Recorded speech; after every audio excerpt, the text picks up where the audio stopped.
Hey everybody, Fishman here. Welcome to another video. This is Fishing Log number 82, and it is also the first video for 2022. And first off, I'd like to thank everyone for their patience over the holidays with all the shorts that I did. But as you can tell from the intros and everything here, I contracted COVID over the holidays, so I wasn't exactly up to talking. As you can tell, my voice is still quite hoarse. So I may not actually talk all the way through this, but I'm going to give it a try. So first off, COVID was alright. It wasn't horrible. I mean, I've been more sick with other things before. It turned out for me particularly to be kind of a adult version of croup. My throat, as you can tell, was quite sore. Nothing really horrible. But I certainly couldn't talk, and I wasn't really motivated to go down and build anything, so hence all the shorts. Again, my apologies for all that. I only meant to do that for about a week. But as it turned out, it was a little bit longer. But I'm going to get back to videos. I am going to get back into building stuff as well. I think, though, Wednesday's video is going to be mostly about, kind of how things turned out for 2021 as far as good builds, bad builds, that sort of stuff, an introduction to the new year and that sort of thing. So hopefully that will again happen. Like I said, I'm on the mend here now, and I can't quite go back to work yet because everywhere I go they have very strict rules about what is and who is allowed in, and I don't quite meet their restrictions yet. I have to go a little bit longer, so I'll have a bit of time to first off clean up this fish room. As you can see, most things have survived quite well. The water levels are a little low. Some of the tanks are a little dirty for as far as like algae in the fronts. That's about it. I did not feed hardly at all. Like about every day or two I went down and added some food. You can see the fish are quite hungry. Did not do any water changes, any cleaning whatsoever, and didn't get to any of the things I had mentioned before that I was planning to do in the holidays, which was to move fish around and get stuff set up for new breeding projects and all that as well. So none of that has happened. But most importantly, the things that you learn when you neglect a fish room like this actually are kind of more important, I think, than if you were there taking care of things regularly. As you see, the live food, which is my biggest kind of concern while over this, the cultures are actually still doing quite well, which is really nice. I'm actually very happy with that, which means they're a lot more stable because I had not added anything into them for 2 weeks at this point, and they're still thriving and doing well. A couple of them are not as full as I would like, but for 2 weeks of no attention, that's really quite well. I mean, and a lot of these fish here that you see are supposed to be going out.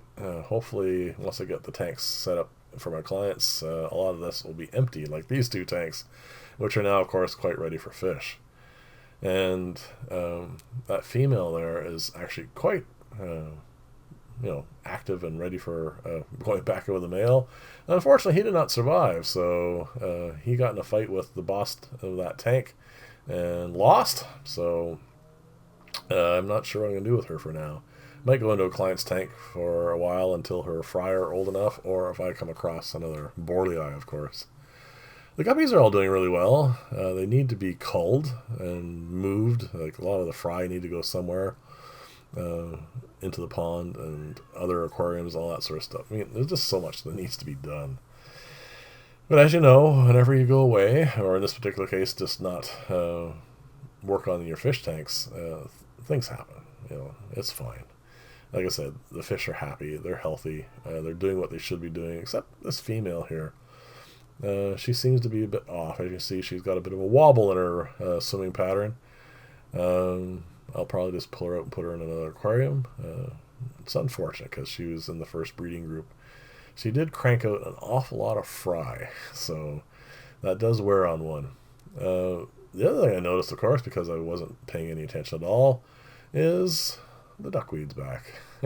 It's never going to be gone. So that's pretty much it for updates. I just wanted to show you the aquariums. I don't think I'm going to show you all of them today, but you're going to get to see a good number of them.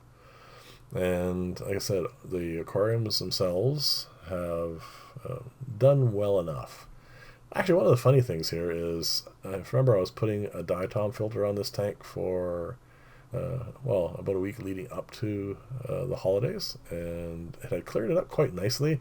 And I honestly had expected that this would just, you know, bounce back to the way it was, but apparently, whatever the diatom did is continuing. So I might try actually again getting that to be completely clear.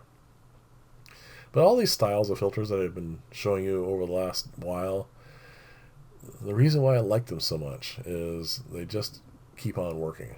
There's very little that needs to be done to them. If you go for a holiday, you know, you don't end up coming back to, you know, a room full of dead fish or really horrible looking aquariums, and that's actually a really good plus. So that's pretty much it. I'm going to show you the 7-foot tank here now. One other possible problem with the holidays is I haven't seen Ripley. But again, I haven't been down in the fish room. This is like the first day that I've actually paid any attention to the aquariums at all. Like like I said, I haven't been that sick. I was actually functional. It just takes all the motivation out of you, and of course, I couldn't really talk. So narrating videos was just out of the question.